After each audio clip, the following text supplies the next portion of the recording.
Siapa bilang Jakarta tidak memiliki tempat wisata menarik? Jakarta memang tak hanya dipadati dengan gedung-gedung tinggi. Siapa bilang Jakarta tidak memiliki tempat wisata menarik?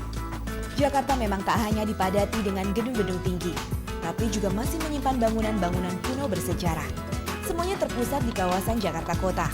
Akhir pekan ini, saya mencoba menyusuri kawasan bersejarah itu.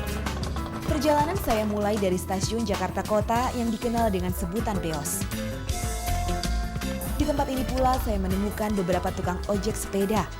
Setiap harinya mereka memang biasa mangkal di situ.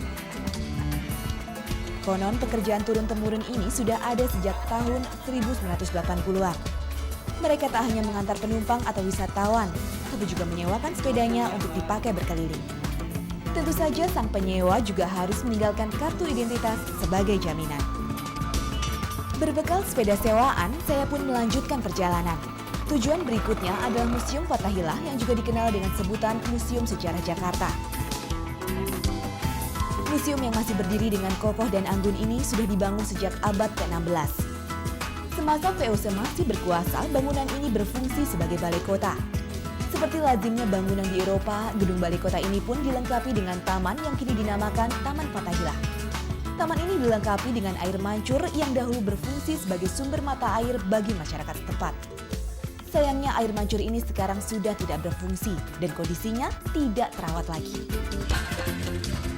Meskipun demikian, tetap saja masih banyak warga Jakarta yang berminat menikmati tempat ini. Biasanya mereka berburu foto ataupun sekedar bersantai ria melepas kepenatan. Ya senang gitu, kita kayaknya bisa melihat masa lalu, kejayaan masa lalu gitu, peninggalan-peninggalan Belanda. Kita juga senangnya di daerah sini benar-benar dipelihara gitu oleh pemerintah. Ya sangat berharap lah kalau bagus gitu, diperbaiki gitu. Tapi jangan sampai diambrukin, terus dirubah gitu, jangan. Pokoknya tetap itu direnovasi gitu aja. Puas mengagumi gedung Fathahillah, saya kembali melanjutkan perjalanan. Menyusuri Jalan Kali Besar. Di abad ke-17, kawasan ini menjadi pusat benteng kota Batavia. Berbagai bangunan kuno bertebaran di sepanjang jalan ini. Salah satunya adalah Toko Merah. Gedung kuno yang dibangun tahun 1730 ini adalah bekas kantor Gubernur Jenderal VOC Baron van Imhoff. Sayangnya bangunan ini sekarang sudah disegel karena sempat dipakai untuk tempat berjudi. Agar tidak kesiangan, saya pun kembali melanjutkan perjalanan. Maklum, bila terlalu siang lalu lintas di kawasan ini menjadi sangat padat. Udara pun tak lagi segar, bahkan akan dipenuhi dengan berbagai kebisingan. Perjalanan baru saya hentikan saat sampai di jembatan Kota Intan. Saya sudah berada di jembatan Kota Intan. Jembatan kuno peninggalan Belanda ini sudah ada sejak tahun 1628 dan menghubungkan sisi timur dan sisi barat Kota Intan. Jembatan ini juga dilengkapi dengan semacam pemukit yang biasa dipakai untuk menaikkan sisi bawah jembatan. Sayangnya, sekarang sudah tidak bisa berfungsi lagi dan kayu-kayunya juga sudah rusak. Menurut sejarah, jembatan ini pernah 5 kali berganti nama. Diawali dengan jembatan Inggris, namanya pun berganti menjadi jembatan pusat. Tahun 1900-an jembatan ini berganti nama menjadi jembatan Pasar Ayam, lalu menjelma menjadi jembatan Ratu Juliana. Masing-masing nama disesuaikan dengan kondisi di zamannya.